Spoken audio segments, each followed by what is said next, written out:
Oh, there's people here already. 20 minutes. John Rogers, my fairy godfather. Can you guys hear me?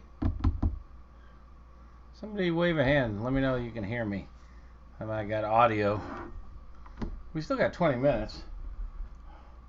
Well, we can have a drink, bullshit for a little bit. Somebody say yes, you can hear me, or no. Get out.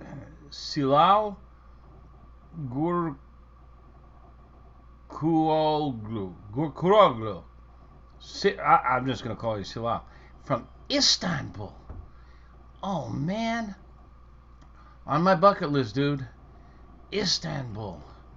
How cool is that? Okay, people are saying, yeah, they can hear me.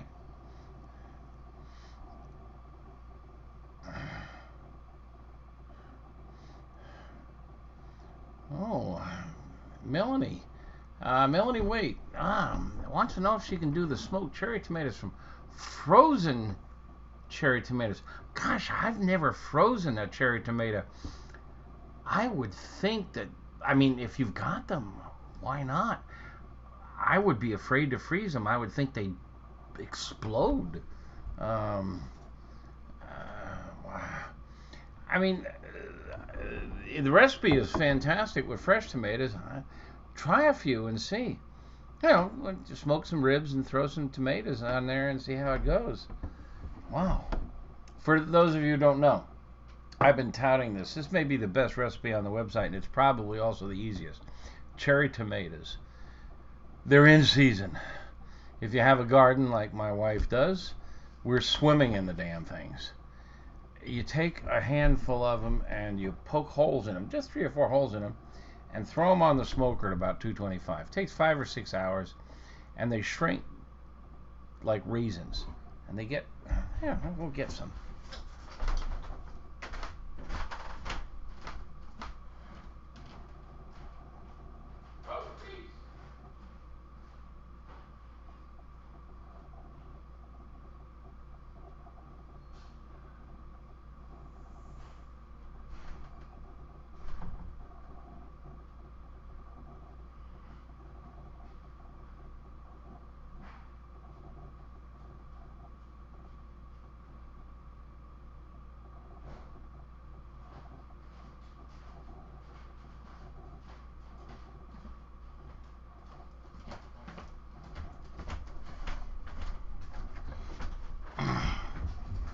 Okay, let's see if we can get this clock under control.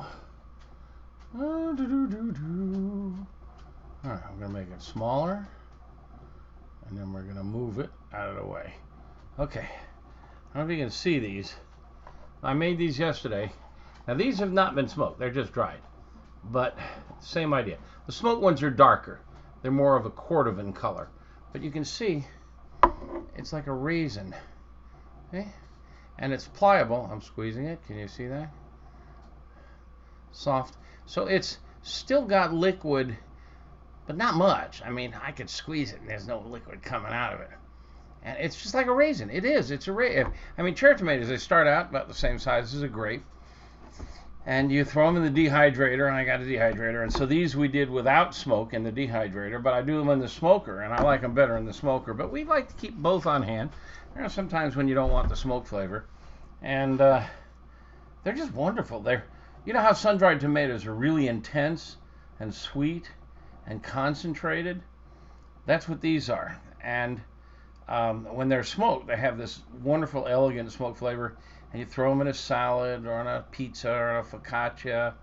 I mean, they're just a bazillion ways you can use them. And these you can just keep in the fridge, or we throw them in the freezer. And we have them all through the winter, all through the summer. We're actually still working on some of the ones from last summer. So they're really cool. And Melanie, I don't know about dehydrating or smoking frozen cherry tomatoes, but give it a try. Let me know. It might work. Okay, everybody's telling me they can hear me, so that's good. Audio is working. I've been if you've been to these before, you know that Mr. Barbecue is experimenting with technology. I've always been part geek. Well, I'm into science, so I'm a little bit of a geek. I don't know if you know this about me. I bought my first computer in 1979. I still have it. A Radio Shack laptop. It's about the size of my book, and it has about a screen about that big, and a 300 baud modem. And reporters used it. I was a reporter for the Washington Post and the Chicago Tribune, and reporters used it to in the field. And it was really handy. You could write an article and then send it back to the headquarters, no matter where you were. So I had one of those, and then I bought in 1984, right after the famous Apple Super Bowl commercial, where the girl runs down the aisle and throws the sledgehammer through the screen and explodes all those blue IBM drones. If you haven't seen it, just Google Apple 1984 commercial. It was pretty revolutionary by Chiat Day. And so I went down to the local computer store, and they had Apple Macintosh, first version. And there were several things that really caught my eye. First of all, the letter M was wider than the letter I. Previously, all letters had the same width, just like a standard typewriter. And second of all, they were black letters on a white background instead of green letters on a black background. And I was trying to publish a magazine about wine, and I knew that when I turned in my text on typewriter paper to the typesetters, they made tons of spelling errors for wine names. Johannesburg Riesling, they always spell it ESBERG when it's ISBERG. So I had to figure a way to go right from my fingertips into typesetting. And with my first Mac, 1984, I was able to do that. We had to create a new font that had the same width of Times, and publish the first desktop published magazine. I used to go to magazine publishing conferences and lecture on desktop publishing, which was a new word. I had to teach them what it meant. Very cool. Early days. So I've always been a bit of a computer geek, and so I've been having fun with this new technology, the broadcasting technology, the streaming technology. And I got this fun stuff, like I can turn my head around, and all kinds of fun stuff I can do. I'm learning how to do, and let's see. No, I'm not going to do that. But in any case, so we're getting the hang of it, though. I'm learning how to do it. I got a really cool green screen now that I can put behind, and I just did a presentation for the International Sous Vide Association Summit, where I did a slideshow, and I had a green screen and I had a green shirt on, so my head was floating. It was really creepy. I had my head floating on the screen as I went through the slideshow. Yeah. So in any case, we were talking about the sun-dried or smoked cherry tomatoes. They're fantastic. The easiest recipe on the website, and they're just wonderful, and you can just go nuts with them. They last all year round. You'll never run out of things to do with them. I grilled some fish the other night, and I made a beurre blanc, which is basically a butter sauce. And I just tossed a handful of these in the beurre blanc, and they exploded with flavor. They're just fantastic. Kyle Lang, do I need a slow and sear for my Weber kettle? Yeah.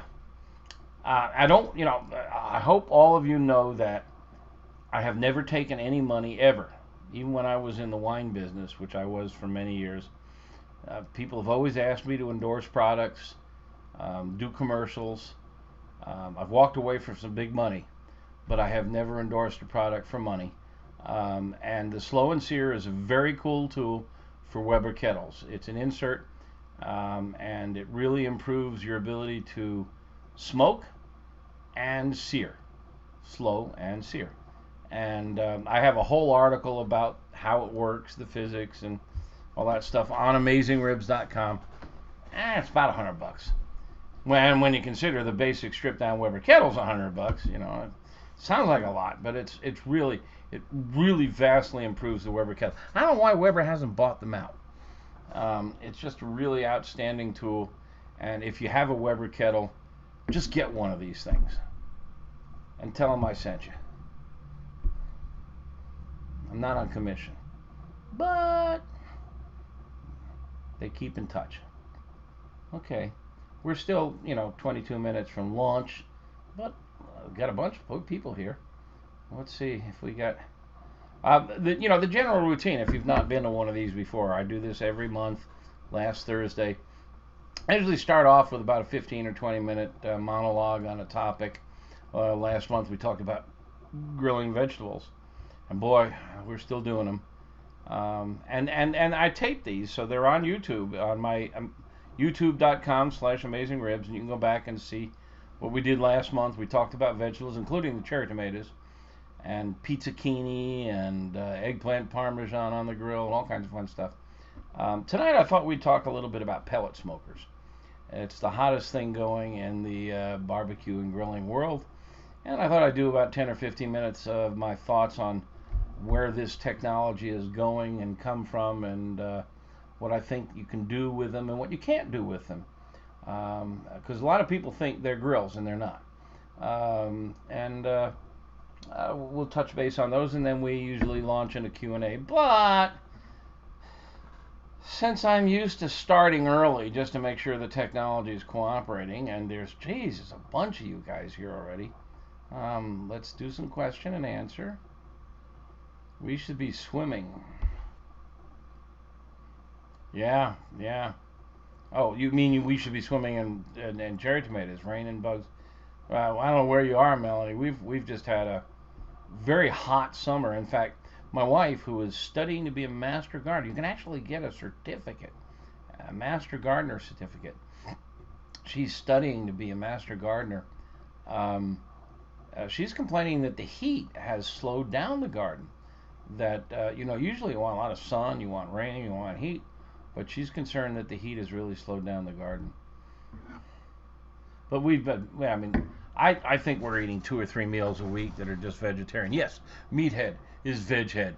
In August, oh my God, sweet corn. I mean, I can just sit down for dinner and have 3 or 4 years of sweet corn. I don't need any more. And if you get the good ones, these new hybrid varieties that are really ultra sweet, I think that's one of the names of one of them, ultra sweet. And there's maple sweet and Marai. Marai is my favorite. They really retain their sweetness longer than others. Used to be start the water boiling, run out, pick the corn, throw it in the boiling water. I like to grill them and get a little bit of amber color to the kernels. They're a little chewier than if you boil them, but their flavor just blows up in your mouth. And I don't put butter or salt on them at all. These new varieties are fantastic.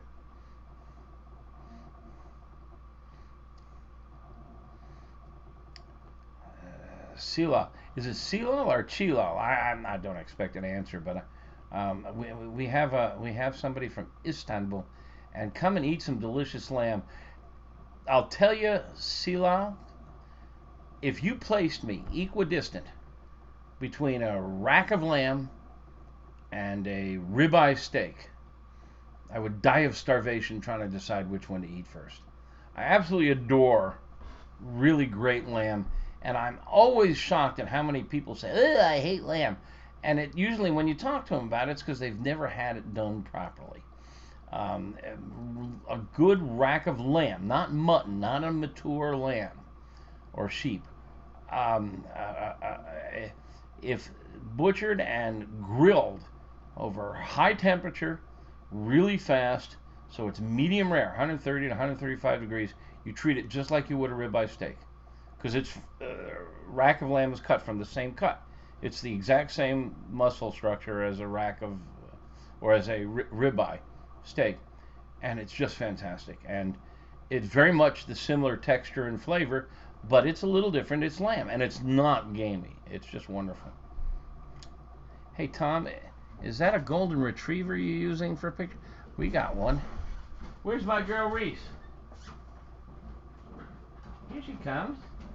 Hey, Reese, take a bow. Come on. Say hello to everybody. Oh, my wife is heading for the kitchen, so there goes my girlfriend.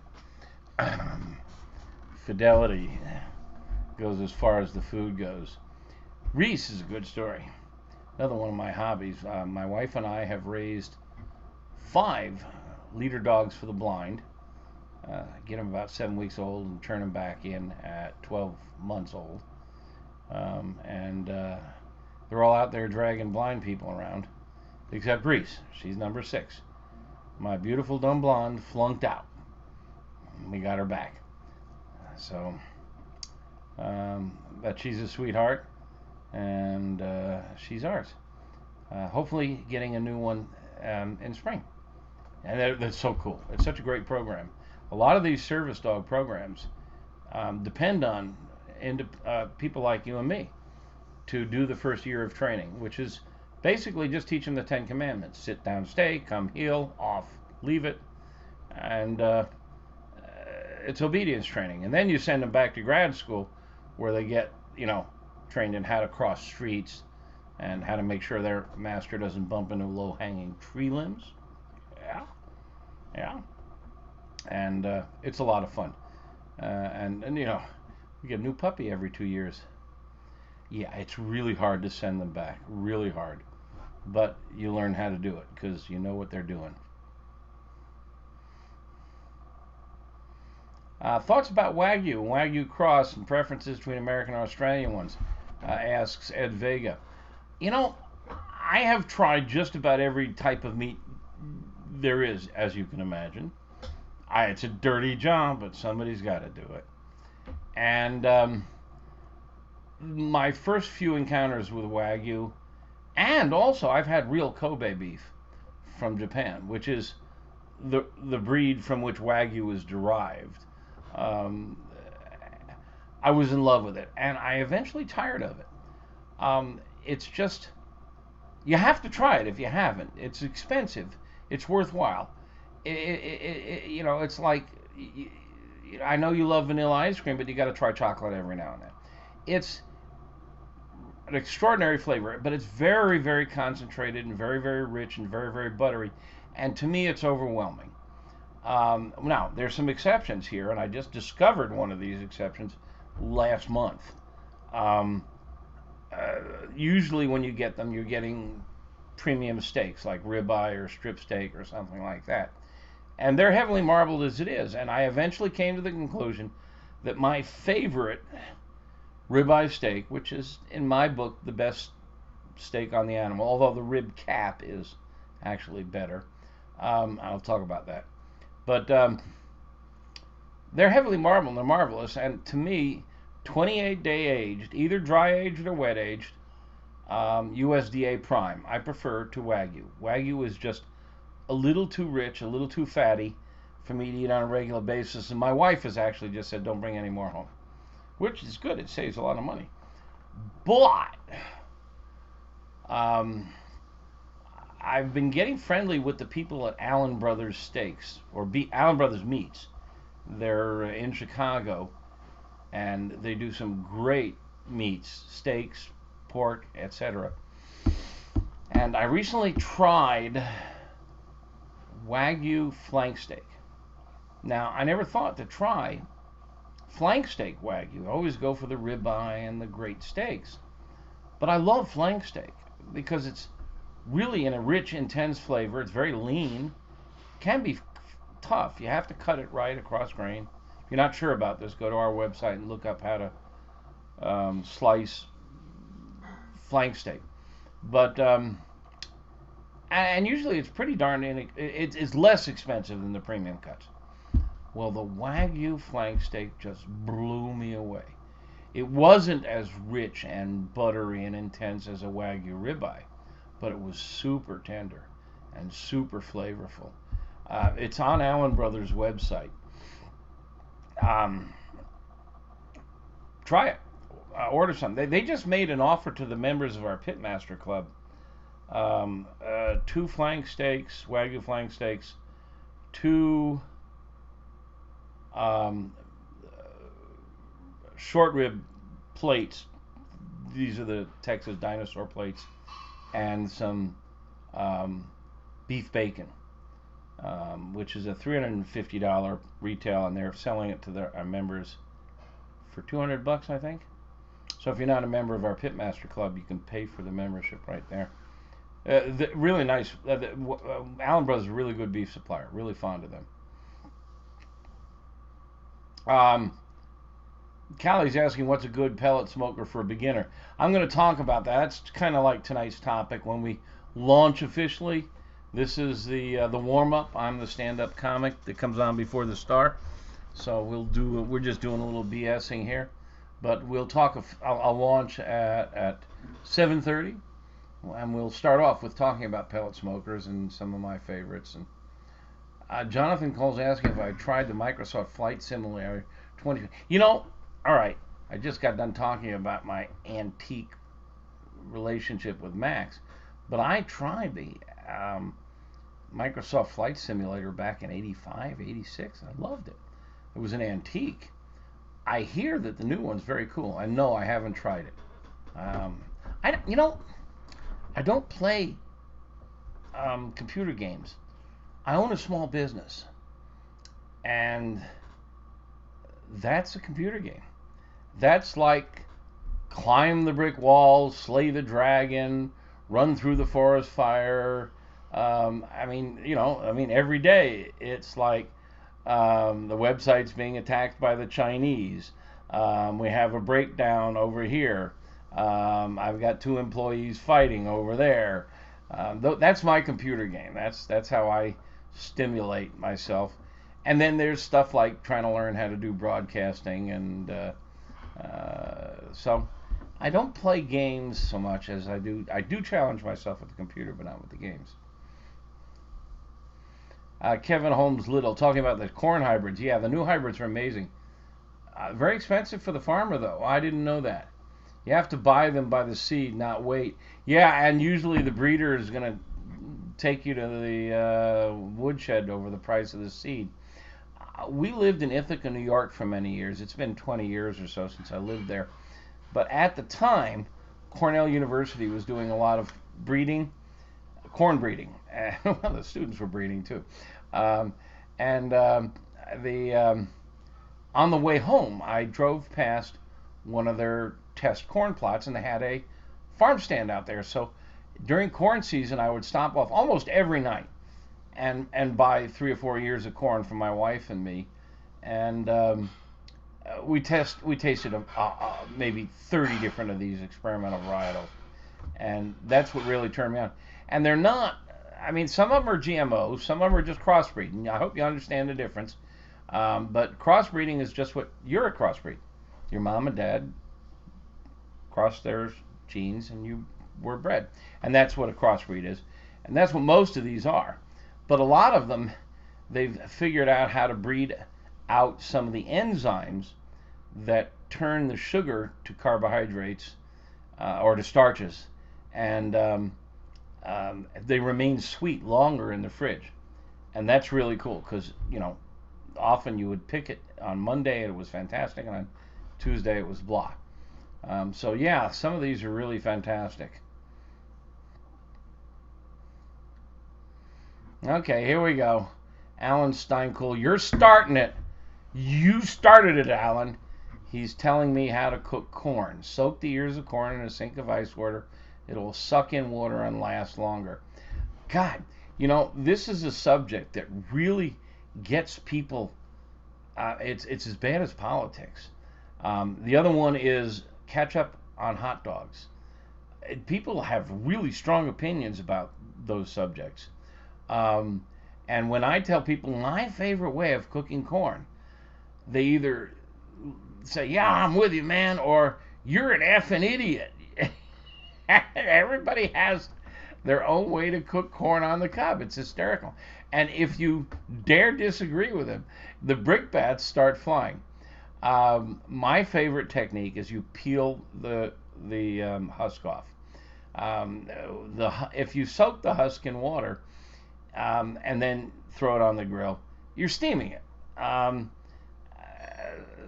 So I like to peel the husk off and roll it around on the grill. And if it's sweet enough, that's all you need to do. The kernels will get amber to brown, and that caramelizes the sugars. Now you're cooking it with warm air, and so the result is just a little less tender than if you simmer it or steam it. The same thing happens with lobster. If you boil lobster, it comes out very tender, but it also is less flavorful than if you grill it, because water is a solvent and it removes flavor. So if you grill lobster or you grill corn, you get a more intense flavor than if you boil. And then you also get the caramelization of the grill. Now, I often take it one step further, and I have a recipe for this on AmazingRibs.com. I'll take some olive oil, not a really strong flavored one, a cheap olive oil, and some butter and fresh tarragon. My wife has a really great herb garden, but dried tarragon works too. Tarragon and corn seem to really work like peanut butter and jelly. And I throw them together in the oil and just kind of extract some flavor from the tarragon. And then while the corn's on the grill, I'll paint it with this tarragon oil. Most of it drips off. Some of it gets into the cracks, but it's not the least bit greasy, and you get the tarragon flavor on the corn. And it's just fantastic. And that's my favorite way, and I'm sticking with it. I've tried every other technique. I don't know how we got on a poultry, but Michael Vendito says sous vide poultry for 100 to only 145 for 4 hours, then sear. Yeah, that we're not going to get into sous vide. Maybe we'll have a whole session on that. I just attended the International Sous Vide Summit this weekend. I was a guest speaker. I spoke about what I call sous vide Q. And yeah, it's a really great technique. And a lot of barbecue snobs say it's not barbecue. Well, I mean, yeah, it is, because you end up throwing it on the grill or the smoker, and it's fantastic. But, excuse me, the beauty of sous vide is you can cook things at below temperature that is considered safe. But if you cook it long enough, it pasteurizes the meat anyhow. Because what they don't tell you is 165 is what USDA says you need to cook chicken at to make it safe. Well, yeah, that makes it safe in 7 seconds. But you can also make it safe at 160 in like 2 minutes. And then, I don't know the exact numbers, 150 in like 10 minutes. And 145 in an hour or two. So you have to cook it longer in order to kill the bacteria, the pathogens. But you can cook things like chicken. However, at 145, I find chicken still a little stringy. For me, the magic number is around 155. But if you do it at 145, you can then throw it on the grill and get a good sear on it, and that'll knock it up to 150, 155. Brian Bonnell says lamb is so good with a question mark. Yeah, it is. You got to get. There are 2 cuts of lamb that are superlative. One is rack of lamb, and the other is lamb loin chops. Rack of lamb is the same cut of meat as a ribeye primal. It has 7 or 8 bones, and the meat is a small tube attached to these bones, and these are the rib bones. And what I like to do is I cook them in 2 bone sections. So on an 8-bone rack of lamb, I cut 4 chops out of there. Each one has 2 bones, and so the result is the meat's about an inch and a half thick. And I've got a little simple marinade or a rub I put on them and grill them really hot and fast, and they come off at 130 to 135, and they're awesome. And sometimes I'll snap one of the bones off so it's a lollipop. That's kind of a cool presentation. The other is the lamb loin chop, which are often cut up for you in the stores. They're T-bones. They're T-bones. They're like porterhouses or T-bones. They have a T-bone in it, and they have the strip and then the tenderloin on the other side. And they're also awesome. And the same thing. I've got a marinade called sheep dip. It's a a blend of 2 kinds of vinegar and some garlic and rosemary and the classics. Really works.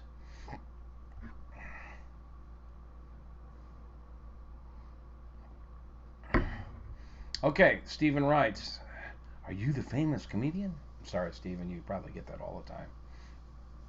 "When smoking chicken quarters or chicken thighs on my big green egg, the skin always shrinks back and scrunches up on me.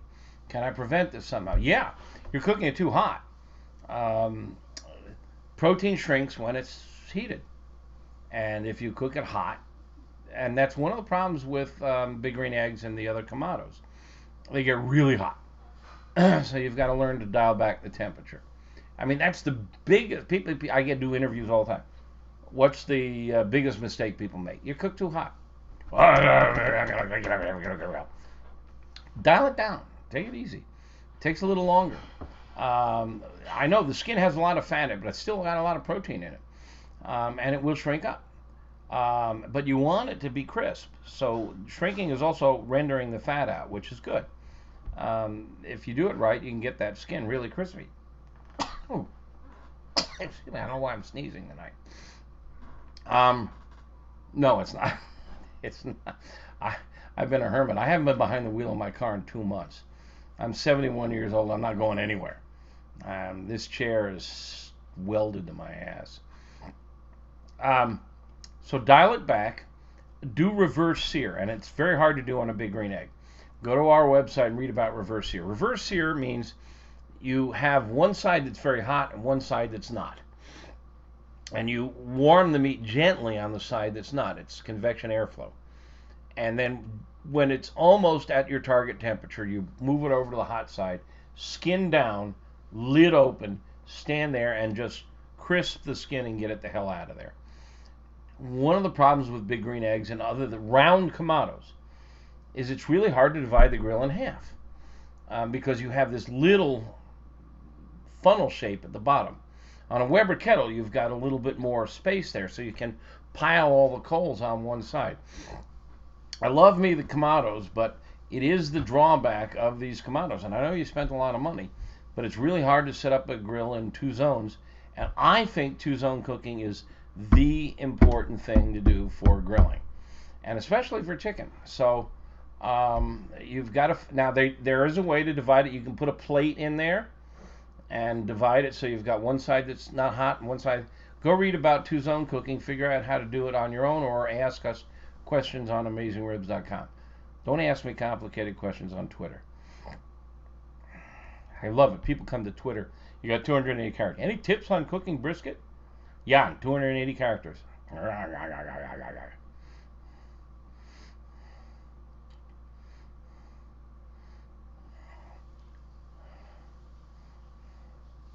New Zealand, Australian lamb are no good. That's why most people don't like it in the States. Yeah, I wouldn't say no good, but yeah, right. American lamb I like better than New Zealand and Australian. And there's some Danish lamb and other things out there. They're leaner and they're a little gamier, and that could be why.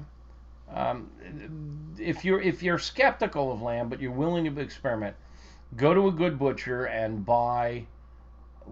spend a couple of bucks, whatever it takes, and get a really good rack of lamb, cut it into 4 chops, grill it hot and fast. Go look at my website and follow the technique there, and then tell me that I was right. I do agree. I'm not being altruistic, but I do think American lamb is particularly good. Silal again from Istanbul. Yes, rib cap is the king of all cuts. Rib cap. Oh, it's 7. What? 7:48. Man, I haven't been paying attention to the timer. I'm sorry, people. We're doing just Q&A, and I'm going to come back to your questions. Hang in there, guys. But our usual routine, and I'm 20 minutes late. Oh my God, how did that happen? My, how time flies, or that timer isn't working. I said I would start off tonight with a little bit of a reflection on what's going on in the pellet cooker world, because that is the cutting edge right now, and it's really kind of cool, and it's a little deceptive. And so I thought I would talk about them. And for those of you who have not seen them or heard of them, pellet cookers are grills, but they're smokers. They're not grills. They're ovens, and they use pellets. They're about the diameter of a pencil, actually a little thinner, and they're broken into sections. Well, that's a big one, but they're very easy to snap. They're just on my keyboard. They're just sawdust compressed. There's no glue. And in fact, if I were to pour water in here, it would turn into sawdust instantly. And so it's hardwood. These actually happen to be almond pellets. There's a new company on the West Coast. Golly, I should remember the name and give them a plug, shouldn't I? But they're making pellets out of almond. And they make them out of a variety: apple, cherry, and so on. Traeger is the most famous of these pellet smokers, and they were among the pioneers, and they're still on the cutting edge. And what happens is you pour these pellets in a big hopper. And it's got a funnel, and then it's got a tube with an auger. It's a big screw. And that auger pushes the pellets down into a cup. And the cup is like a big beer can. It's oversized. And there's a hot poker in there. It's made of the same kind of stuff that they make electric burners on electric stoves. And that hot poker ignites the pellets. And there's a fan that blows air in there. So you have the pellet is the fuel, and the fan, which gives you air. And so you have the two elements, fuel and air. And it's all controlled by a digital controller. And that digital controller is really precise. You can punch in a number like 225, and it will go to 225 and hold very close to it. It may go a few degrees above and below. That's pretty typical of an oven of any sort, is it goes a little above, then drops a little below, and it averages at your target temperature. That sinusoidal wave is very typical. But they're really precise because they're digital controlled. In fact, every pellet smoker I've worked on is more accurate than my GE oven. So they're very precise. If you have enough pellets in the hopper, you can set that temperature at 10 o'clock at night, go to bed, wake up after sleeping in till 10 o'clock in the morning, and it's still chugging along. And that brisket of yours is just moving right on through the stall, and everything's hunky-dory. And so if you have dinner planned for 5 o'clock, you can, just ignore it. I mean, it's set it and forget it. You don't have to stand there and tend it like you would logs, or even charcoal. You don't have to check it every couple of hours to make sure the charcoal hasn't burned out. So they're really convenient. Now the downside is it's a very delicate smoke. It's not. I like to say it's more of a string quartet, whereas if you burn logs, it's more of a brass band. It doesn't have a really intense, powerful flavor because the pellets burn very efficiently, very clean blue smoke. But it's a nice flavor. I like it very much, and I mean it's particularly great on things like pork, turkey, chicken. And they're coming down in price. It's been very competitive. The industry was kind of invented by these pellets are made from the sawmills and the lumber yards. They make 2x4s, or they cut down trees, and they got all this sawdust. What do you do with it? And they started pelletizing it, and they built ovens for home heating. And in the Pacific Northwest and the Atlantic Northeast, there were these pellet ovens, furnaces. You could warm your whole house with them. And then they started playing with these smokers. Now they call them grills. Now let's just do a little definition of term here. To me, a good grill is capable of producing a great steak. And to produce a great steak, you have to be able to get a good dark, even brown sear on the surface. and a mahogany color, edge to edge. I don't want grill marks.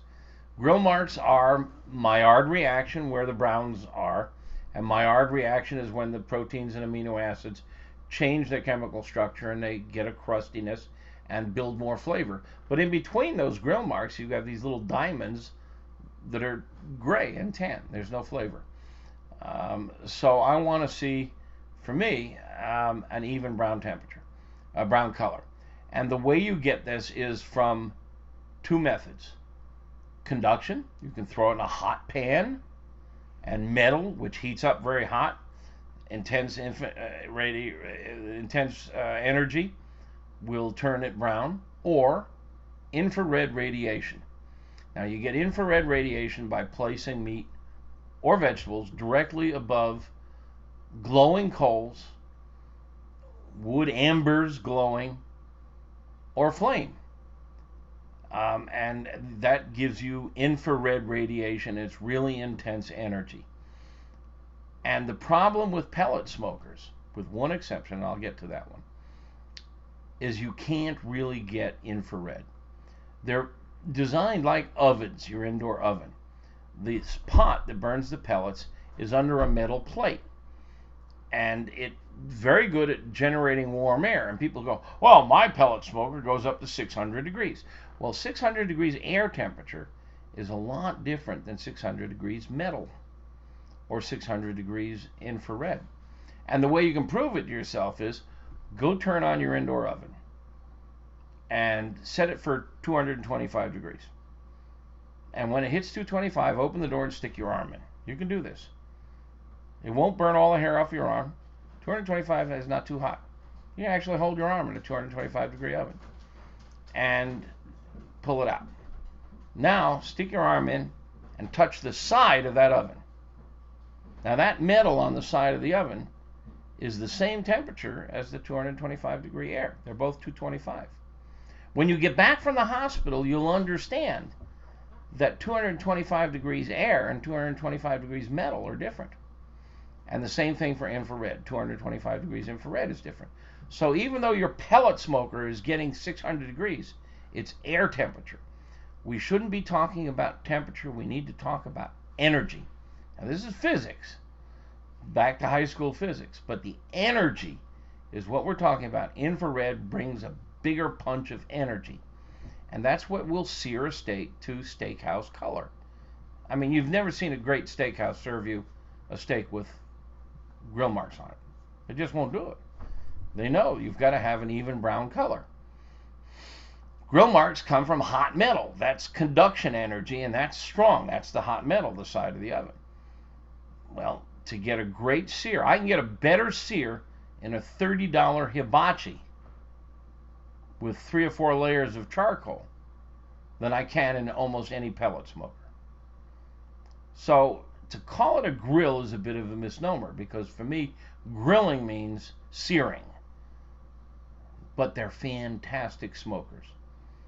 They really are lovely, elegant smokers. And of course, the simplicity and ease is unbelievable.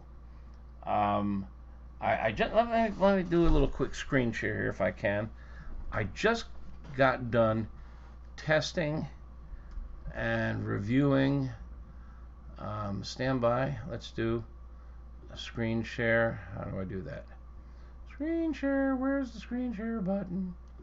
Screen share. I know I can do a screen share. Oh, there it is. Okay, there we go.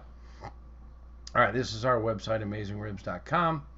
And I'm just going to go to the search box at the top and type in Mac 2-star. Mac, M-A-K, is a really good pellet smoker manufacturer. And I just got done testing their 2-star General. Here it is. And this is what it looks like. They're built in Oregon, and they're built like a tank. They're built to last. It got our top rating. I gave it a platinum medal, my highest rating.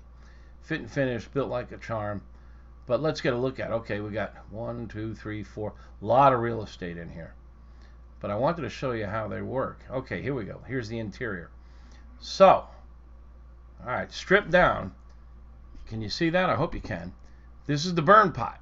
Now, way over here on the left is where the hopper is with the pellets. And it feeds the pellets into the burn pot. That's where the ignition takes place. And there's flame that comes out of here. And it goes up, but there's this flame blocker in the middle. Now you have this funnel shape which distributes the heat. And then they put a deflector plate on top, which is like the floor of your oven. Now this one is solid. They also sell one that has holes punched in it. There it is. See, it's got holes, perforations. But you're not getting exposure to direct flame. It's down here. And you're not going to get infrared radiation. It's just an awesome pellet smoker. Here's their controller.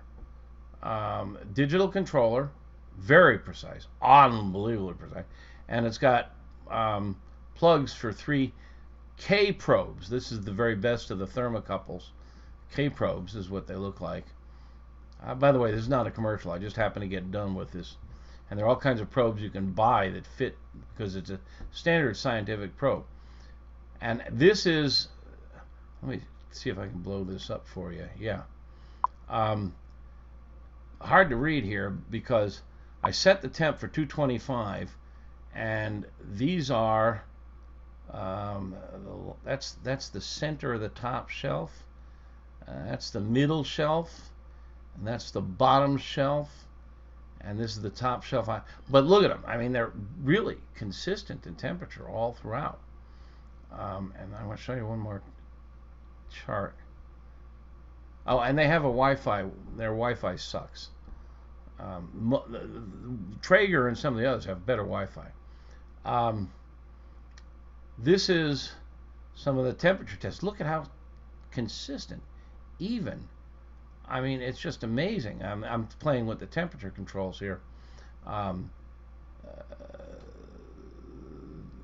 There, you know, these are off. There's a smoker box on the side, which look at this smoker box over here. It's not cheap. The base unit's $3,000, and then you start adding on all this other stuff. Now, Traeger and some of the others, they make them as cheap as $800. So you can get much less expensive units. But I mean, that's the concept there. That's top of the line. American made, American built in Oregon. Solid as a rock. I've had 2 of them, earlier models. I never put a cover on it. In Chicago, I live in Chicago. They all winter long, snow, sleet, fantastic. But that's the drawback on these. Don't go buying one of these if you're a steak lover or burgers. They're smokers, and they really need to be considered as smokers. Now, all right, let's go back here and see if I can find the exception. What's it called? Oh, the smoke fire. There's one exception. I gotta learn to type. If I could type, I would just be really dangerous.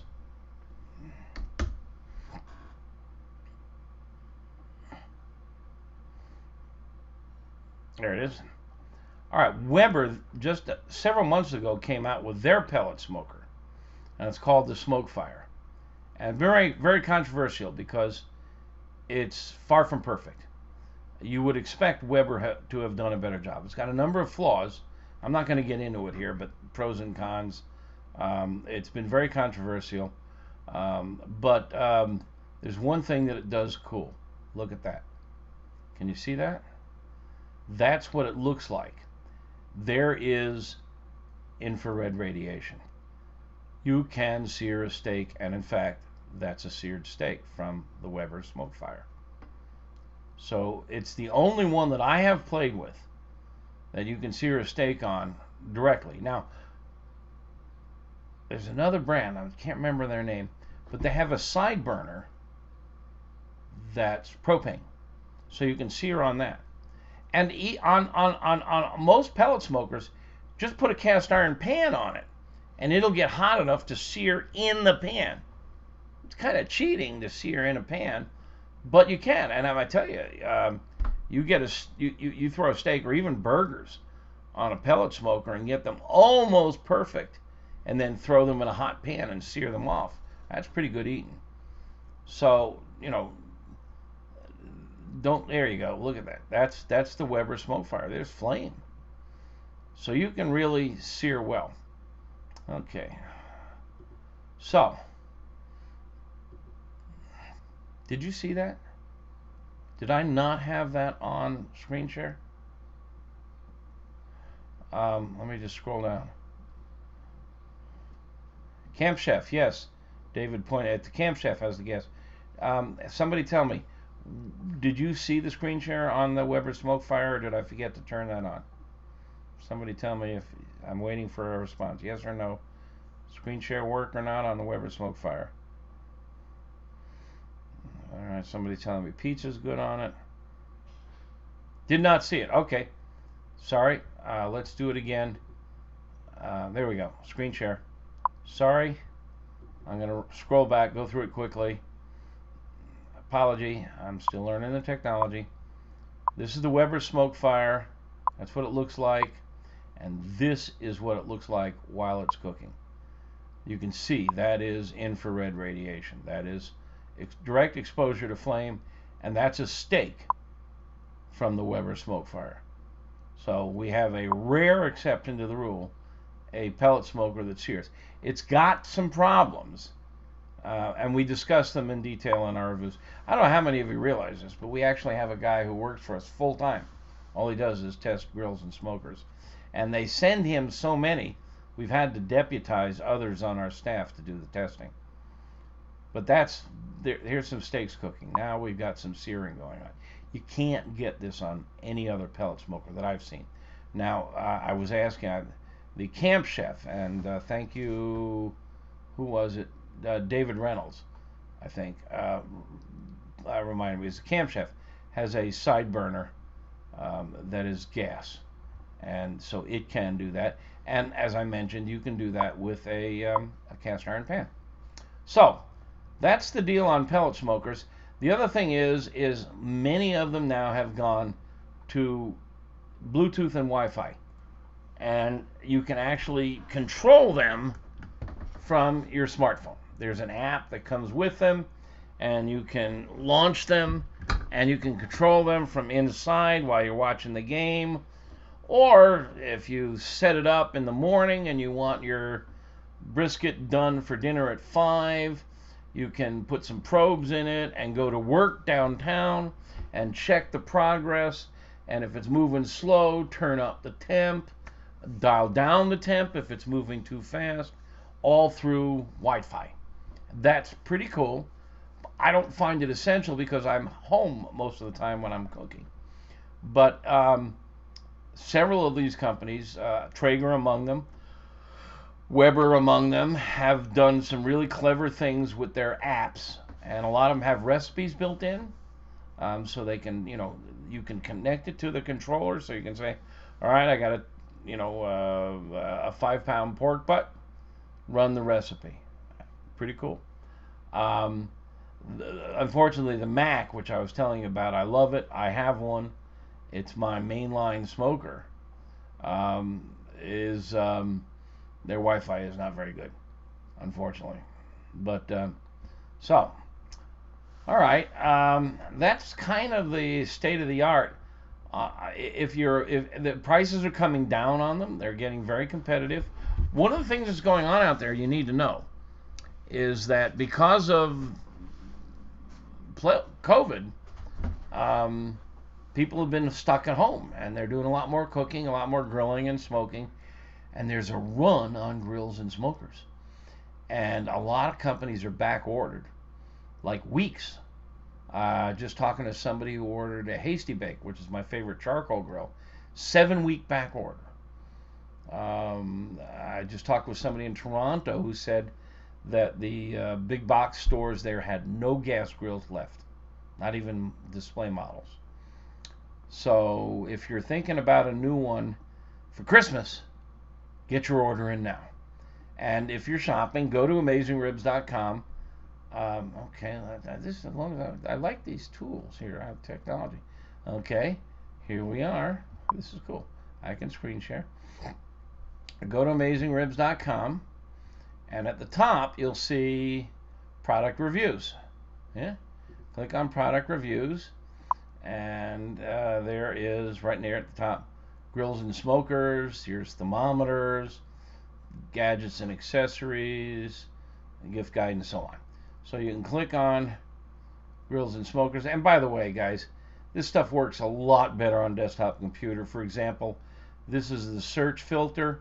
So you can say I want a smoker, I want pellets. On a smartphone, all of this is down at the bottom. So it's hard to find. The world works better on desktop, and I don't want to get into that argument with you guys, but I'm sorry, that's just the way it is in the internet. But in any case, and then you can search on manufacturer, and so you can search. Oh, and this is an important one: how much you want to spend. So wood pellets, smoker, $600 to $799. Search. Let's see what we get. Camp Chef, and these are in descending order. Our top rated is the Camp Chef DLX. It's a gold medal. Platinum medal is our top award, so we don't have any platinum medals in that price category. Green Mountain Grills, Grilla, Traeger, Camp Chef.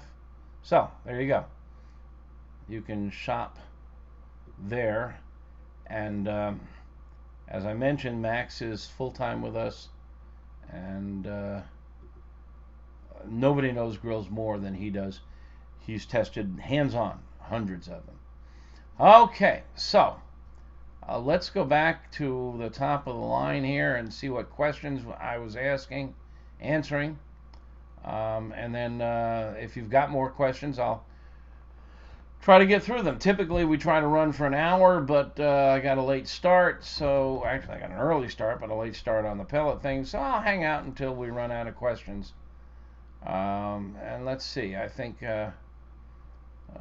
let's see, have I ever smoked with beechwood? No, I have not. In general, your best smoke woods are hardwoods, nutwoods, and fruitwoods. I think beechwood is a bit of a softer wood. I don't know much about it.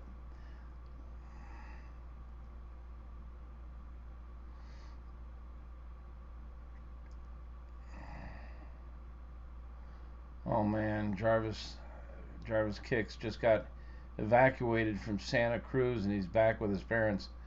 I don't know what's worse, dude, being evacuated or having to live with your parents. My heart goes out to you. I know Santa Cruz. I used to be in the wine world. I don't know if you know this, but I was the wine critic for the Washington Post and the Chicago Tribune for many years. And I published a magazine about wine. So I know the Santa Cruz Mountains and the wineries up in that area. It's such gorgeous country. It's a shame to think that you're having problems like that. I hope your home is safe.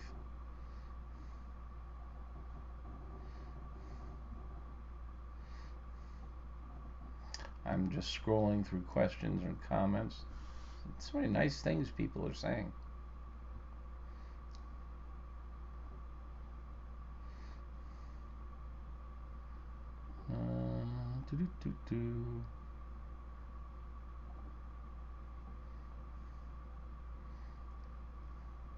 Yeah, somebody's talking about lamb. We were talking about lamb earlier, Mediterranean style. Jonathan Cole was talking about Mediterranean style. And the classic lamb accompaniments are garlic, rosemary, red wine vinegar, and they just, it's like peanut butter and jelly. They go great with it, and that's the Mediterranean style.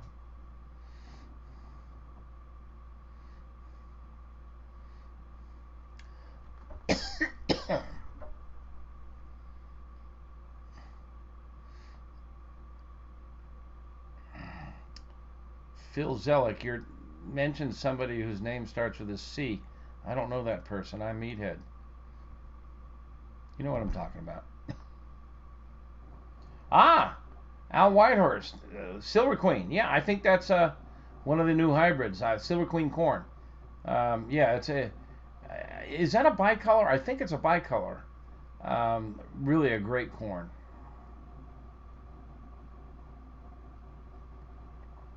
All right, I started the catch up on hot dogs debate.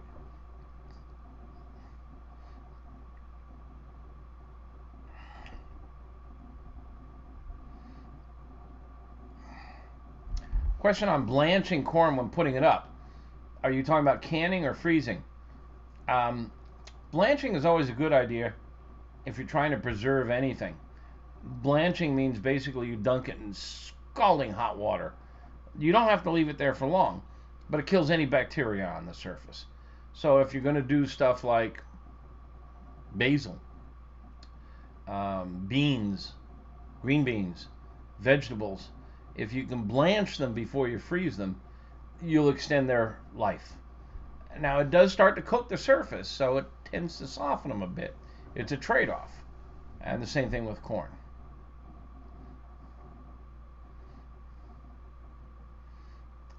Am I at all concerned about the health effects of smoked meats? Josh Arishon. I've really researched it because I eat them a lot. Um, it's highly likely that some of the compounds in smoke aren't good for you. The question is always, what is the dosage? At what level is it risky? Now, there's been all this argument about the World Health Organization has complained about red meat, and they lump hot dogs in there and cured meats like corned beef. And they're not the same. They're cured. They have a preservative added. There needs to be more study. But the interesting thing about smoking is there's not a lot of these compounds from smoke. Is primarily gases, some water vapor, and some tiny particles, and they don't penetrate very far, no more than a quarter of an inch. They can't get very far into the meat. Their molecules are too large. Some of the gases get in there. But there's not a lot of material from the smoke that is on the surface. So if you eat, smoked brisket or pulled pork, you're not eating a lot of smoke. Now, I suspect that if you eat it every day or multiple times a day, then the risk increases. So there's always this question about risk and dosage, and you have to measure the two of them. They just interviewed tonight on TV a 102-year-old woman on NBC, I think it was, and she was saying, "What's your secret?" She said, "I love a Coke and some chips." 102 years old. You can eat Coke and chips occasionally. You can't eat it 3 times a day. I don't ever write about health. I don't talk about health. People always come and say, "I want to write about healthy cooking on your website." I say, "Thank you, no." Because I don't think anybody knows for sure what's healthy and what's dangerous. I mean, I remember, I'm old enough, when people were telling me butter was bad, margarine was good. Now it's the other way around. The way they do the testing is really not gold standard science. You're learning about gold standard science if you're following the way they're testing vaccines. You have a control group and a non-control group. You can't do that. You can't take 100 people and tell them never eat anything smoked, and take another 100 people and tell them eat smoked a lot, and see how many die. So it's very hard to measure the effects of what you eat on health. But here's something to think about. If you eat 3 meals a day, 365 days a year, that's more than 1,000 meals a year. So you skip a few meals, let's round it to 1,000. If you live to the average age of 80, you're going to eat 80,000 meals in your life. How many smoked ribs are you going to eat over those 80,000 meals? 200? 1,000? What do you think the risk is over 80 years eating 1,000 slabs of ribs? What's the dose? What's the risk? So my answer is, worrying about what you eat will kill you faster than anything you eat.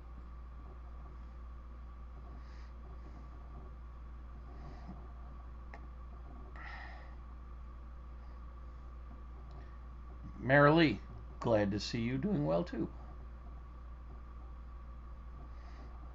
Thank you, Shane. He says my book is his Bible.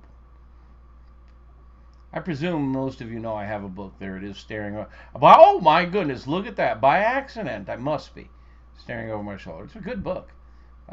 Closing in on 200,000 copies sold. That's quite a lot for a cookbook. Not many barbecue books reach that level. And it's because it's different. It's not just a bunch of recipes. A lot of cool stuff in there.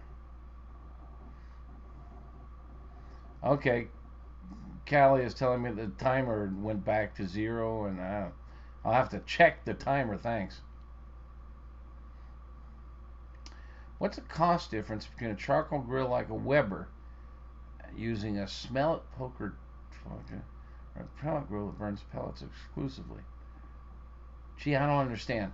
The cost difference between a charcoal grill like a Weber using a pellet smoker tube. Oh, I see. Versus a pellet grill that burns pellets exclusively. What's the cost difference? Okay. All right, I got you.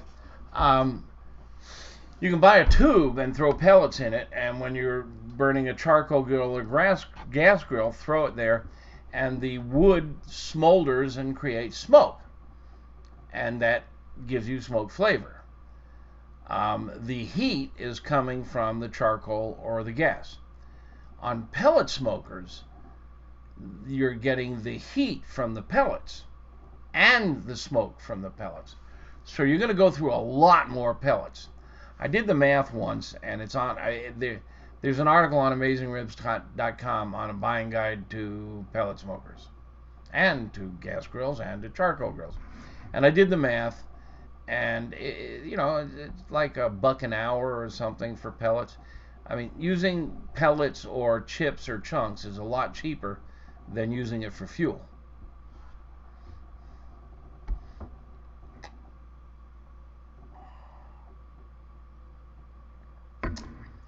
Cannon Taylor is telling me that the Memphis Pro, which was a great pellet smoker, which I reviewed years ago, since I reviewed it, they now allow you to replace the deflector at the bottom with a sear attachment that allows flames through to the meat at 650.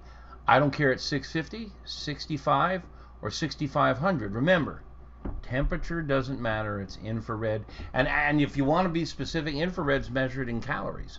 So tell me how many calories are hitting my steak, not temperature. But I take your point. If they've got a device that allows flame through, and we can get infrared through, that's cool, and I should look into it. But temperature just doesn't. I feel a Bill Murray coming on. It just doesn't matter. It just doesn't. I don't know how many of you know that.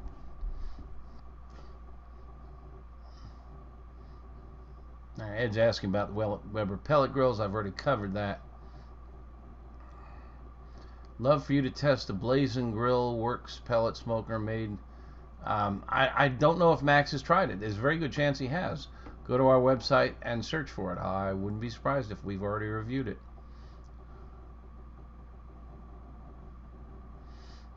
A real man loves trying to keep a charcoal grill at 225. Yeah, it ain't easy. But, I mean, that's part of the fun. My personal preference, what do I like to cook on the most? Asks Shanbone. I use my Mac pellet smoker for smoking a lot because the temperature is so even and consistent. And don't forget, I'm not cooking necessarily for myself. I'm cooking for you. I develop recipes.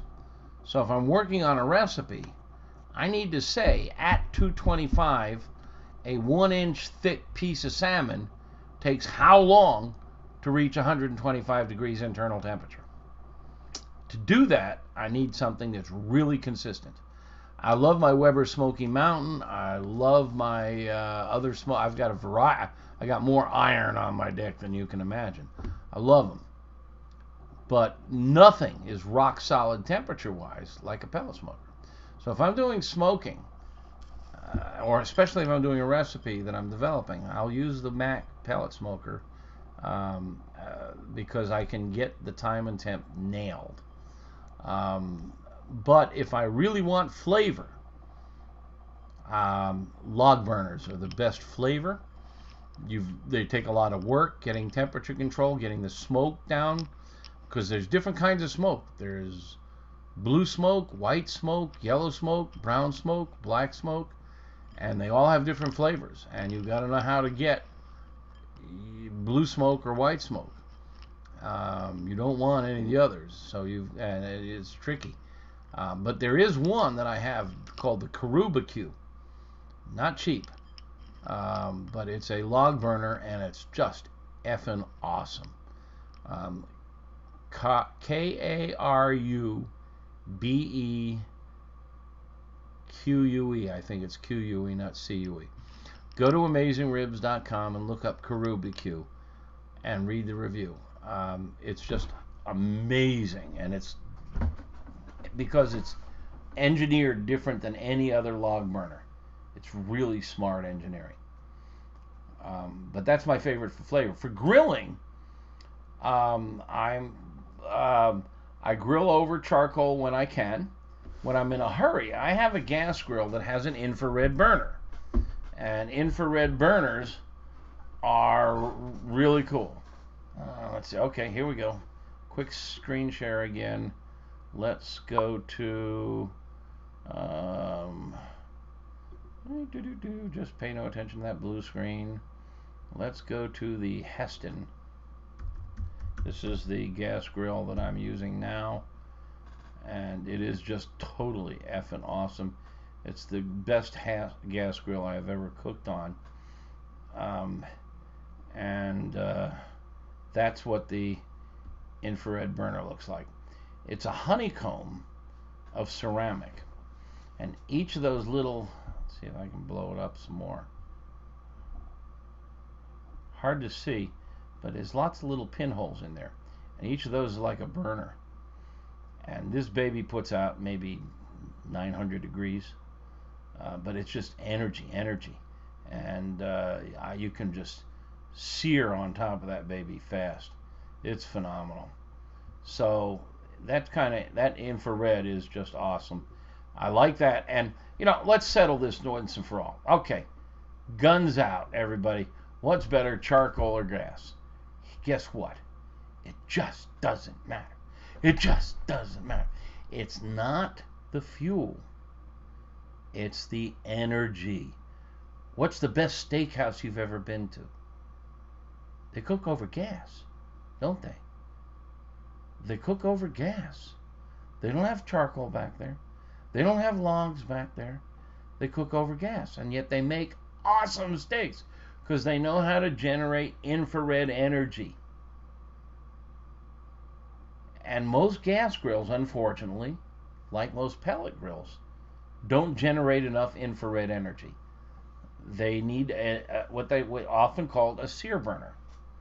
And again, a $30 hibachi with 3 or 4 layers of charcoal will do a better job searing a steak than a $500 gas grill most of the time. Because you want glowing coals, glowing wood embers, or bare flame. Okay, so it just doesn't matter what the fuel source is. It's the energy that matters. Now, okay, little qualifier here. Charcoal does produce smoke, but most of that smoke is when it's first being ignited. If you've got a charcoal, you light the charcoal and it's bellowing smoke. While it's cold, it bellows smoke. When it comes up to temp and it's ashed over, there's not much smoke. So it's not producing much smoke flavor. If you want smoke flavor, you get it from wood, not from your fuel. Charcoal is for heat. Gas is for heat. Wood is for flavor. So you throw wood chunks, wood chips, wood pellets on charcoal to get wood flavor.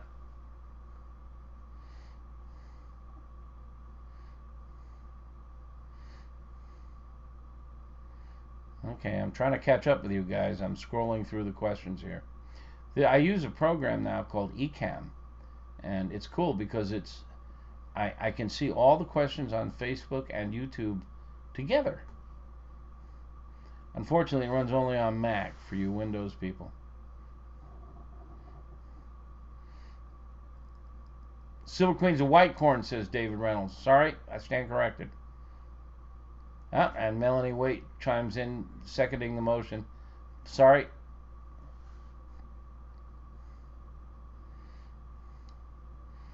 Tom Need is saying he now grinds his own chuck for hamburger. As I recommended, he's getting really good results. His significant other says, keep practicing. That's a good line. I heard that a lot when I was a newlywed.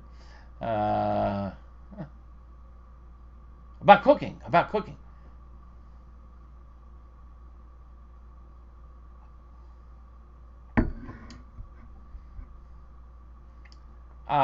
Kevin Holmes Liddell, I think we're talking about smoke again. The mutagens created by the Maillard reaction. All right, I've written about this. I've studied it. PCAs, HCAs, or whatever. There's these mutagens, these compounds, which are known carcinogens, come more from high heat than they do from smoke.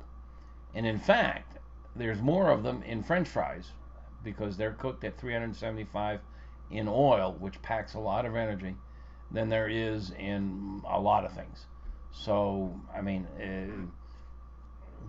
stop reading about this stuff. Stop worrying yourselves about this stuff. How many French fries do you eat? How many steaks do you eat? How many hamburgers? It's not going to kill you. Just don't do it all the time.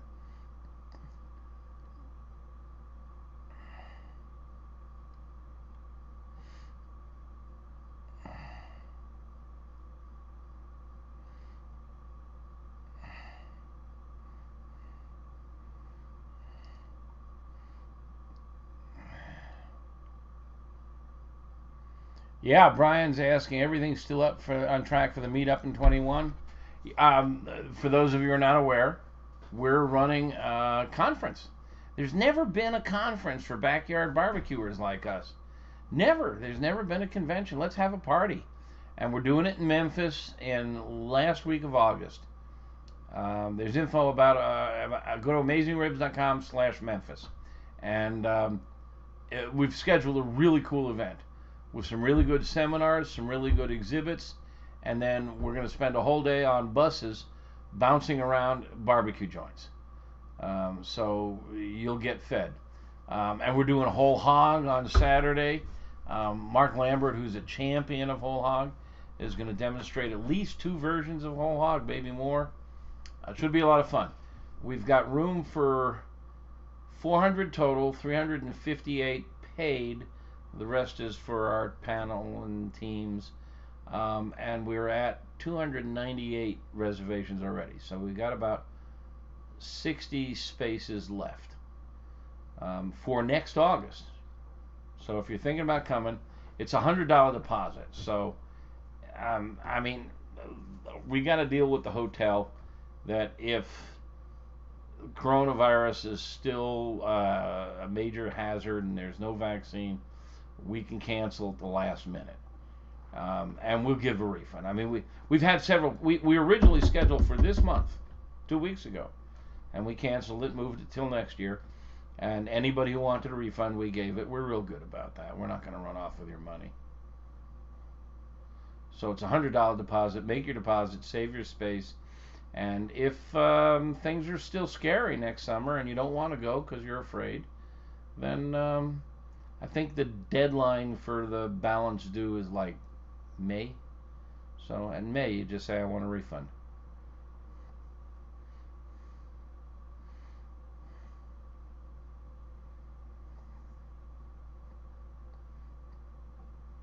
Kevin Holmes Liddell. Oh, you were at the Sous Vide Summit, yeah. The DCS grills. Yeah, I Googled them. I don't know much about them, though, Kevin. I'm sorry. I did pass that info on to Max, our grill tester. It looks pretty cool. I mean, that's the lightweight portable stainless one. It looks very cool. DCS.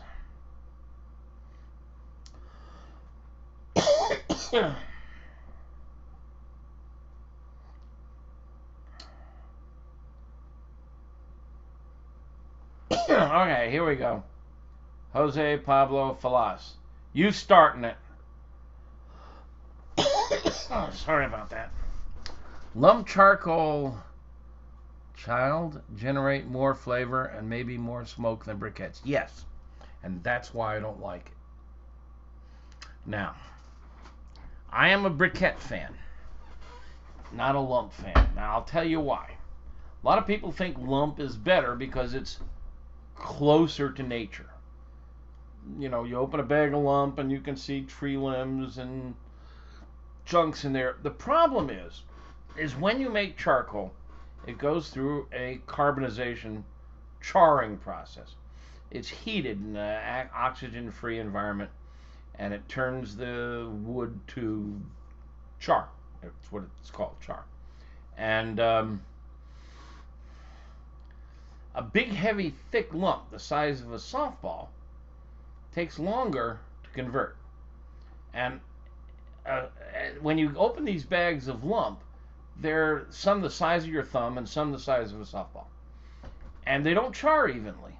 In fact, if you burn lump, you'll often see snap, crackle, pop and sparks flying everywhere, and they make a lot of smoke. And that's because there's a lot of uncarbonized wood still in there. And that wood makes smoke. And I don't know what kind of wood it is. I don't know what flavor it is. I don't know. And in fact, if you open a bag of lump, you'll often see what looks like lumber in there. I mean, I see a lot of what looks to be sawn lumber in there. I've seen plastic in there. I've seen all kinds of crap in there. Now, some of the better brands maybe not.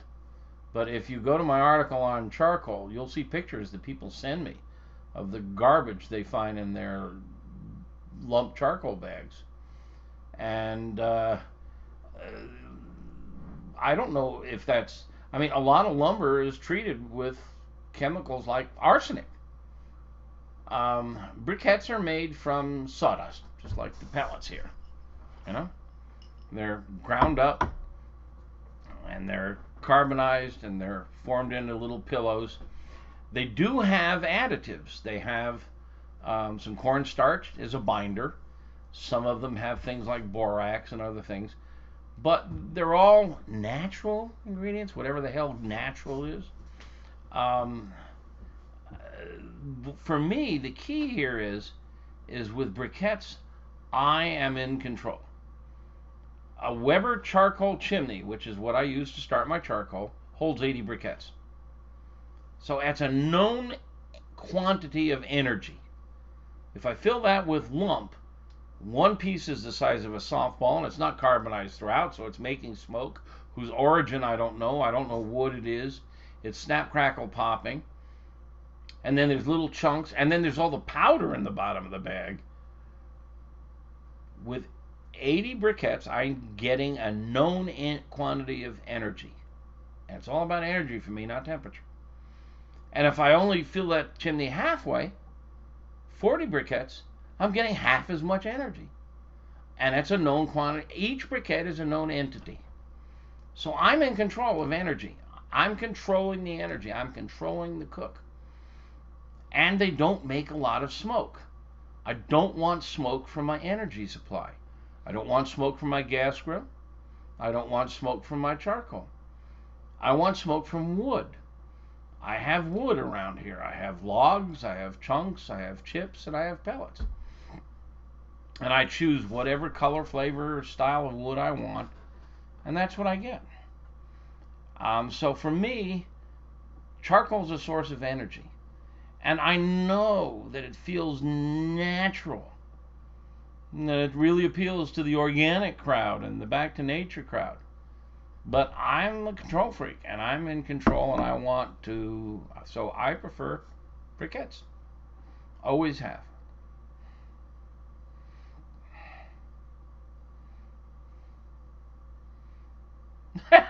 Stephen, totally off subject, Stephen. Costco samples are back. Good to know, Stephen. Let's go to Costco.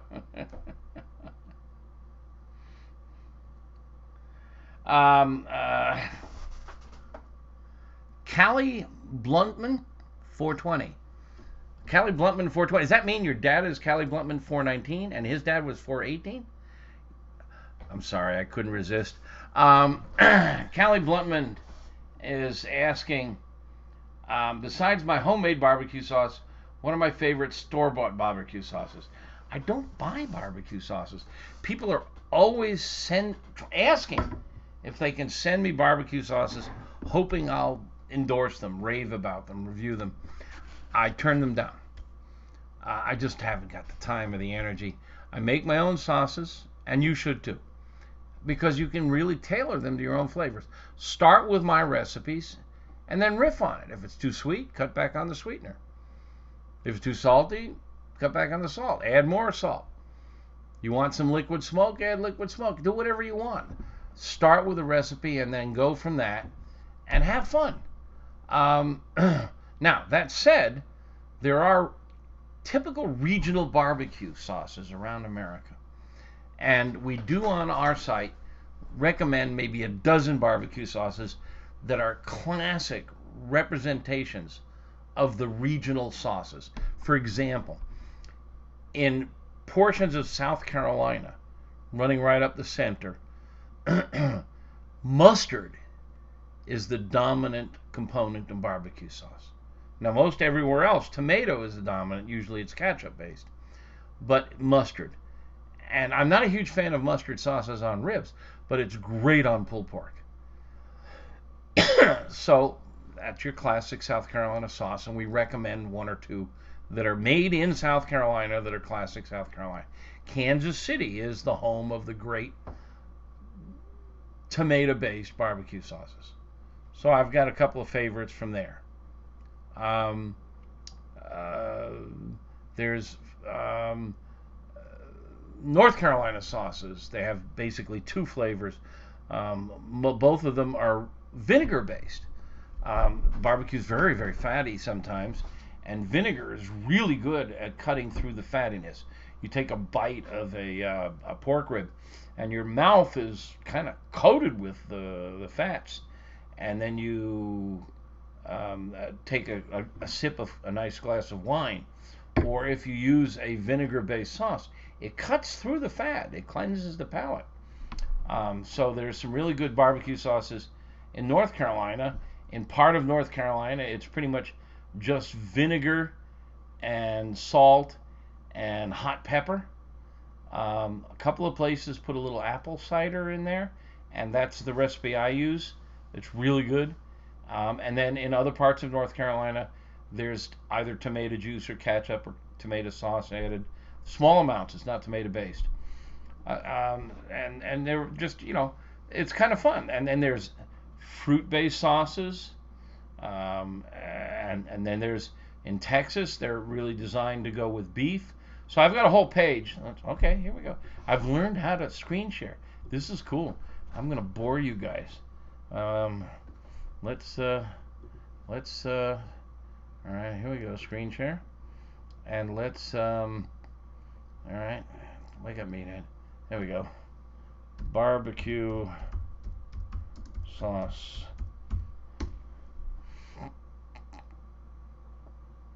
Okay, benchmark barbecue sauces and how to make them. Cute little illustration of Uncle Sam and the Lexington vinegar and tomato mops, East Carolina vinegar and chili, South Carolina mustard, Florida tartar sauce. You got to count that. They do some really cool things with fish in Florida. And tartar sauce. In northern Alabama, the white sauce for chicken. Texas, beef brisket and ribs. Memphis, the classic is dry rub, no sauce. Everywhere else, you can get these fruit sauces. Hawaii has huli huli, which is a soy-based sauce. You can get sweet glazes. Kansas City, red sauce. Oh, and then let's not forget Western Kentucky, mutton with a black sauce. So we've got recipes for each of these. And I talk about them in this article, and then you can click through to get the recipes. It's kind of fun and experiment with them. And the recipes are designed to be as close to the authentic heritage style, regional style barbecue sauces. So they're fun, and you can riff on them yourself. Same goes for rubs. There's a lot of rubs on the market, and I got to tell you, a lot of these rubs are 50% salt, and you're paying a heck of a lot of money for salt. And you shouldn't mix salt with your rubs.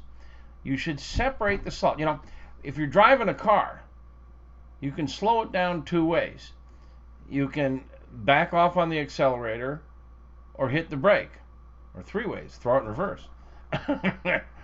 uh, the same thing with your seasonings. Salt is magic rock. Salt can actually melt. It gets an ionization, electrical charge, and it can penetrate deep. It takes time, but it goes deep. Everything else in a rub, garlic, sugar, black pepper, onion powder, the molecules are just too large.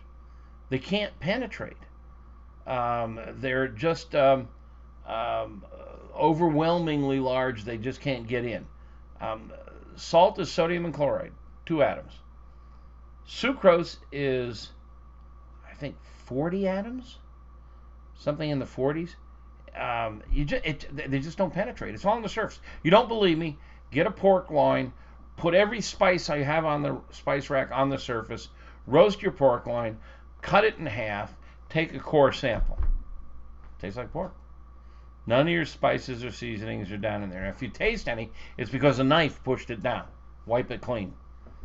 It just doesn't get in. Turkey breast, whatever, doesn't get in. It's all on the surface. Now, if you're talking about something like a pork chop, when you chew into it, that stuff that's on the surface gets mixed into the center and you get all those flavors mixed together. But they don't penetrate. So, make your own rubs, leave out the salt. Because if you have a ham, it's got enough salt in it. You don't need a rub on ham that's got salt in it. You'll oversalt. Turkey now, almost all turkey has been injected with a saline solution.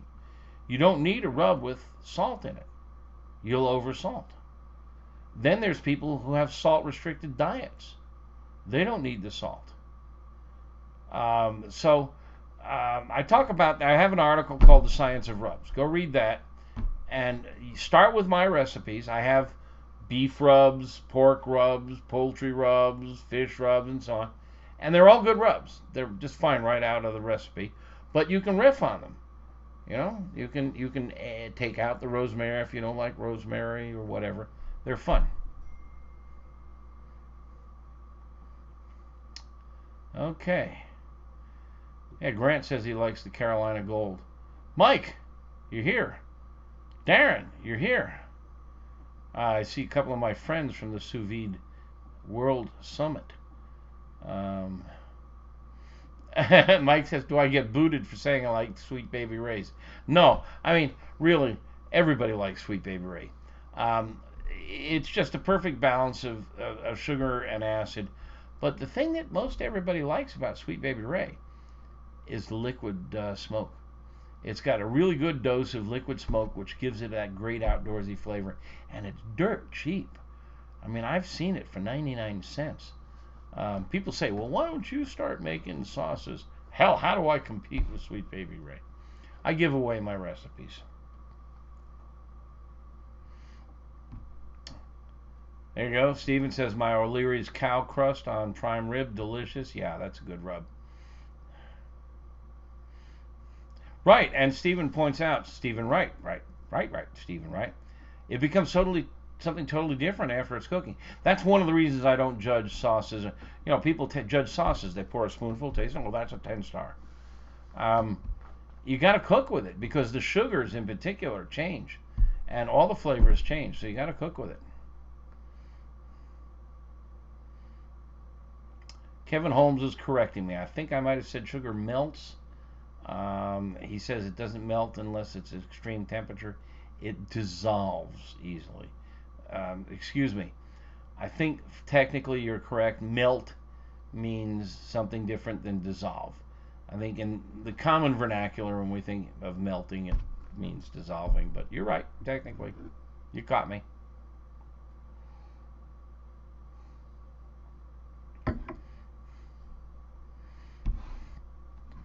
Darren's saying that Bad Byron's butt rub is all salt. Yeah, but it's a rub that everybody loves. Alan Kaplan So he's been with me from the beginning. Thank you. It was a dark and stormy night. I was born. No, sorry. All right, we got a little internecine war going on between Kevin and Mike. Friends jabbing each other in the ribs with their elbows.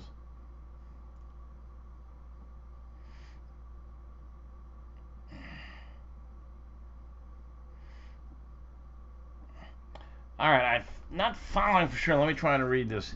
Jose Pablo Fallas says, if you use a salty brine, maybe to make a ham, there are some other ingredients, let's say honey or sugar dissolved in water, in the brine.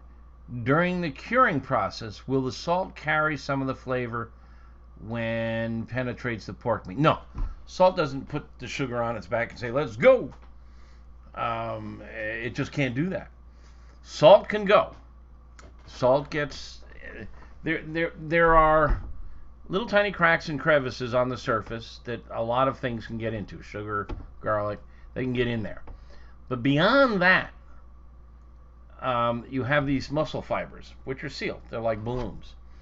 And then you have in between the muscle fibers some space where fluids run. And salt can run through them. And they can get, when they get this electric charge on them, the ionization process, they can go deep.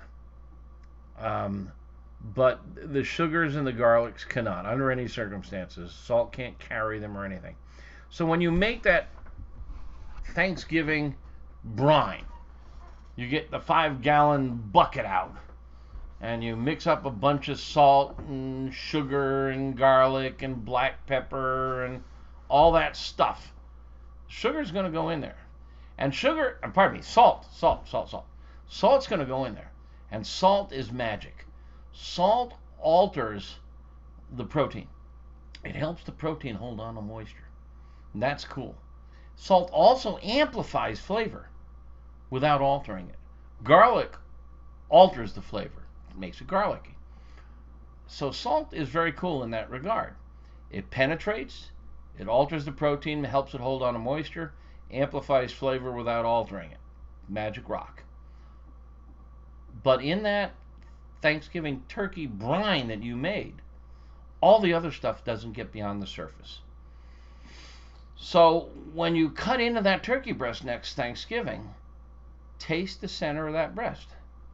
You won't taste any pepper, you won't taste any garlic, you won't taste any onion, you won't taste any celery salt, you won't taste any sugar or apple juice or whatever you've put in that bucket. It'll be on the surface. And so if you cut a slice and you bite into it, what's on the surface will be getting masticated along with what's in the center. So you may taste the blend of the two, but it won't penetrate. It won't get down into the center. That's just a fact of life. Same thing for marinades. They don't get in there. Now, you want those flavors, just sprinkle them on the surface. Get your garlic and sprinkle it on the surface. Get your sugar, sprinkle it on the surface. Sugar's cool. It helps browning. Caramelizes, causes a Maillard reaction. It's great stuff. But it's not going to penetrate. It's a surface treatment. Now, there are some fluids that you can marinate with that you can't get from your spice rack. For example, orange juice, citrus, lemon juice. They have unique flavors and they're liquid. So you can marinate, a skirt steak in adobe and lime juice, and although they don't penetrate very far, the lime juice will soften the surface. The acid will alter the surface structure somewhat, but it won't penetrate very far. But it will add flavor to the surface you can't get from the spice rack. So there are reasons to marinate. But and tenderizing is one of them, but it only tenderizes the surface. It's not getting down in the center. It's not tenderizing the center. So it's a different phenomenon. And it's pretty cool. Tim Hausler says, we met at Sweet Baby Ray's. Was that the turkey demo that we met at, Tim? I'll bet it was. You look vaguely familiar. What brand of briquette do I prefer? Whatever's on sale. Remember, I'm not using it for flavor. I'm using it for heat. If I'm trying to go au naturel, there's a couple of brands out there now. Weber has one, Kingsford has one, I think Royal Oak has one, where they're primarily just compressed char pillows, and they're not using a lot of binders. A lot of people get uppity about the fact that the Kingsford Blue Bag, the standard, has about 5 or 6 additives to it. I didn't see anything on that list that scared me. But, you know, if you don't want additives, you're afraid that they could be dangerous, there are more natural briquettes now. Weber, as I say, has one, a little more expensive. Kingsford has one. So, you know, I lean on that. But usually I just buy what's on sale.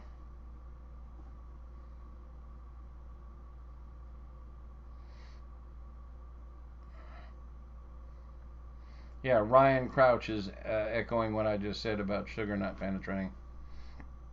What do I think about searing torches? Asked Grant Johnson. Yeah, no, I didn't answer today. I did talk about it at the Sous Vide Summit. They're cool. The problem with you get like a Bunsen burner. You know, you get a little propane tank, and there's a product called Searsol, and it's like a little funnel that people use them to make creme brulee, and you can use them to sear. Sous vide people use them to sear the meat after it comes out of the bag. And there's a couple of brands now that are just made for that. They're okay. I've had mixed results with them. I haven't used a lot of them. The Searsol I've used, and I have found that it's an uneven sear. I get spots that are really nicely seared and other spots that aren't, and some spots that are burnt, and that's probably technique. It's probably I got to learn to be more even about it. You know, for searing, especially coming out of sous vide, I love that infrared burner on my gas grill or hot charcoal. Really hot charcoal right up close to the meat. You know, get that charcoal. Somebody asked earlier about the Slow and Sear, which is an add-on to the Weber kettle, and one of the cool things it does is got a little compartment for the charcoal, and you can pile it up so it's just below the surface. And of course, you have the closer the meat is to the heat, to the energy source, the more energy is going to be imparted. So if your charcoal is way down below, it's one of the problems with the big green egg, is your charcoal's 12 inches or so below the meat. You get a lot of warm air in there, but if you want to sear, you really want that charcoal right under the meat. That's why I say that the hibachi, you know, hibachis, you can put that grate right on top of the meat.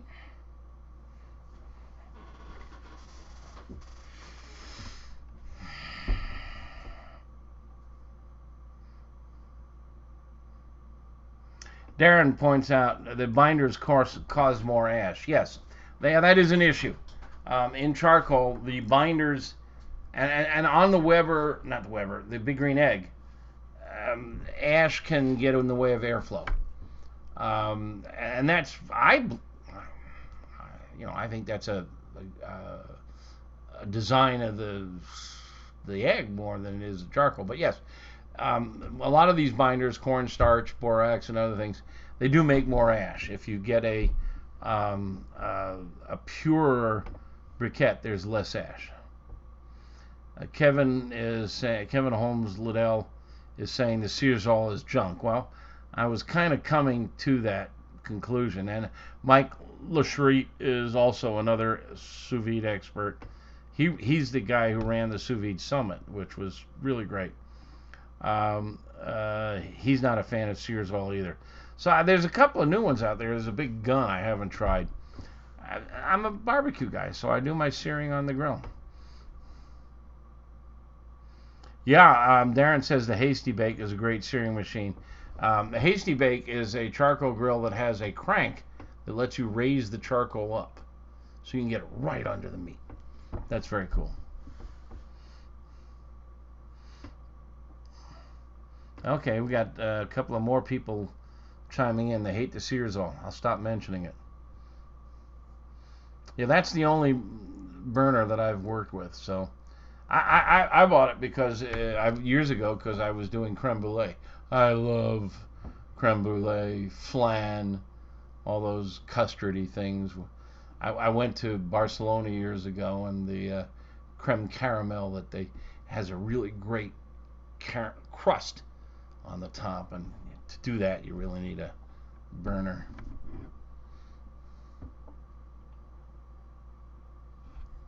Alright, so we're almost 9 o'clock here. We're closing in on an hour and a half. Closing in on my bedtime. I'm getting towards the end of the questions. Oh, Darren points out it melts cheese good. That's a good point. I mentioned I have this Heston gas grill. I showed you that infrared burner. One of the cool things about that, and by the way, a lot of gas grills, their rotisserie burners are the infrared burners. They're made from that same material. They're good for that. My Heston has the infrared rotisserie burner on the top. Most of them have it on the back, and it worked fine for rotisserie.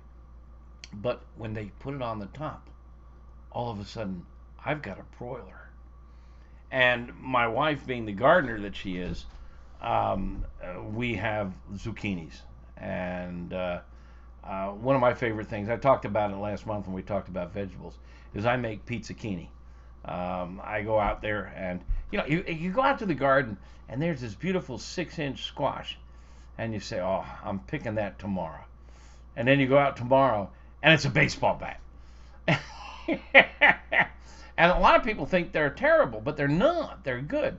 The problem with those big baseball bats is the center gets very spongy and it's full of big, thick seeds. So what you do when you get these baseball bats, and we just, there's 2 in the fridge now that are at least a foot long and maybe, 4 inches thick. You cut them in half lengthwise and you get a big spoon and you scoop out the center. Get rid of all that styrofoam in the center and all the seeds. And now you've got about a 1/2 inch thick wall of really good tender zucchini. And so what I like to do, give it a light coat of oil, a little sprinkle of salt, take it out on the grill, turn the grill to high, and lay it face down. And when it starts to get some charring on it, it gets it just on the edges, not in the center. I flip it over and I let a little charring on the backside. When it's sort of floppy, it's cooked through, I bring it in, I put it in a pan, and I fill that hollowed out section, it's a canoe now, with whatever the hell I want. I'll lay down a thin layer of pesto, or maybe tomato sauce, or both. I'll throw in some of the cherry tomatoes, throw in some sausage, throw in some ground beef. Sausage and ground beef, maybe I'll par cook them. Mushrooms, onions. I'll just stuff them with whatever I might put on a pizza. And then I lay cheese on top. And put it back on the grill and turn on the sear burner on the top, the rotisserie burner. And it melts that cheese and warms it through. And boy, that's good. I call them pizzucchinis. Kids love them. It's a great way to get kids to eat your zucchini, eat their vegetables. You make your zucchini into a pizza. Who doesn't love pizza? A lot of fun. A great way to get rid. Well, the other great way to get rid of these giant baseball bats is at midnight you drop them off on your neighbor's front steps and run. That works.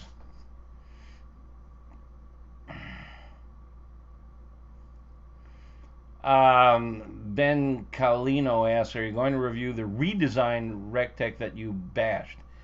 We're trying to. Rectech produced a crappy grill. Well, let me rephrase. Rectech created a great pellet smoker that we loved, and we gave it our top score. Then they created another one that sucked, and we gave it our lowest score. And then we got hate mail and whatever, but we calls them the way we sees them. And they have all the complaints that we had about the one that sucked. Well, guess what? They've redesigned it and they fixed all the complaints. They're not they're and so, but we went there to order one, and they took it down off their website. I don't know why. Maybe they ran out. Everybody's back ordered right now. So maybe they're just back ordered. Maybe they ran out. Maybe they decided they wanted to change it some more. I don't know. But yeah, we'll test it again. Um, you know, it's a popular brand, and it looks like the new model is much improved. So hopefully it is. I mean, they made some significant changes, all of which were the things we complained about. Now, if we can only get Weber to do that over their smoke fire and improve the things we complained about there. Yeah, Darren, it's the bullseye.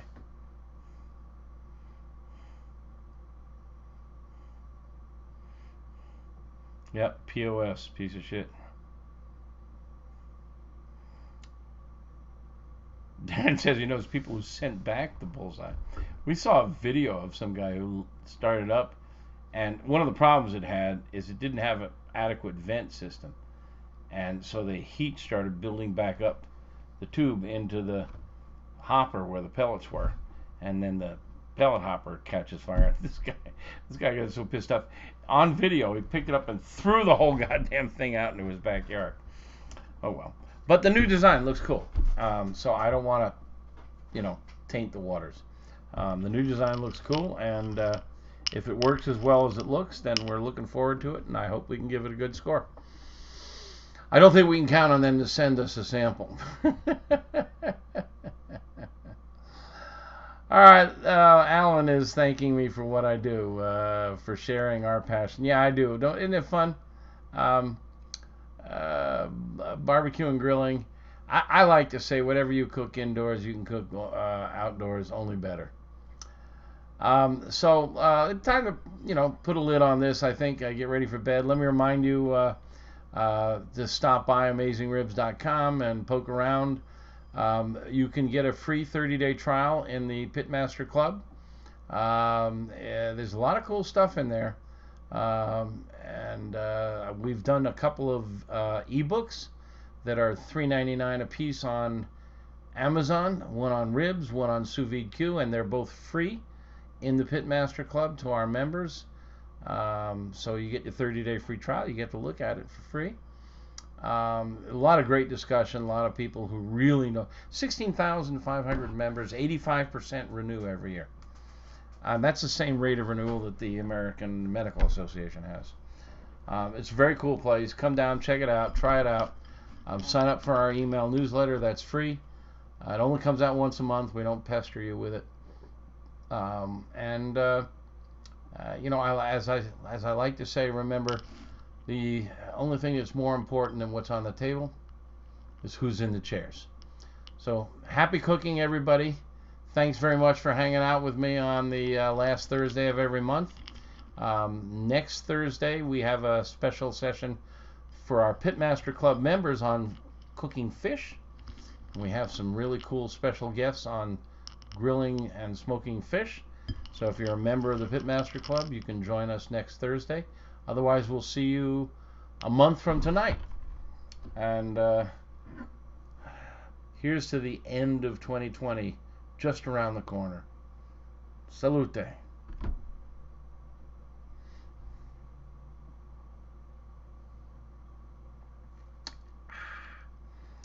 Tape of this will be on YouTube. All right, I'm signing out.